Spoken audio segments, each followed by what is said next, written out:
இந்தாங்க புடிங்க. உங்க அப்பாவோட ஒரே தொல்லையா இருக்கு. ஏன் அவர் என்ன பண்ணாரு உன்ன? வீட்டுக்கு அடியிலே நோண்டிட்டே இருக்காரு. நல்லாவா இருக்கு? அவர் பாட்டுக்கு அமைதியா தானே இருக்காரு. உன்னை ஏதாவது டிஸ்டர்ப் பண்றாரா? மேற்கொண்டு பையனையும் பாத்துக்கிறாரு, வீட்டு வேலையும் பாத்துக்கிறாரு. அதுக்காச்சும் இருக்கட்டும் போ. எப்ப பார்த்தாலும் இதையவே சொல்லிட்டு ஏமா ஏமா என் துணி வந்து துவைக்கல? மிஷின்ல இடம் இல்ல, அதனால துவைக்கல.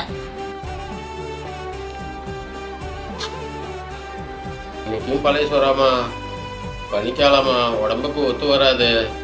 உங்களுக்கு விதவிதமான ஆக்கி போட்டுட்டு இருக்க முடியாது. இருக்கிறது தான் போட முடியும். வேணா தின்னுங்க, இல்லாட்டி போய் தூங்குங்க. ஏங்க ஏங்க எந்திரிங்க.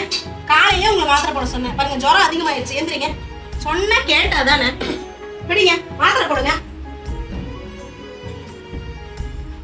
என்ன பார்த்துட்டு இருக்கிறீங்க? மாத்திரை போடுங்க. இல்லாம இன்னைக்கு நீ இருக்க, என்ன நல்லா பாத்துக்கிற. நாளைக்கு நீ இல்லைன்னா என்ன யாருமா பாத்துக்குவா? ரொம்ப போட்டு யோசிக்காதீங்க. நாளைக்கு எனக்கு எதுவும் ஆக போகுதுன்னா முதல்ல உங்களை கொண்டுட்டு தான் உங்க பின்னாடி நான் வருவேன். யோசிக்காம மாத்திரை கொடுங்க.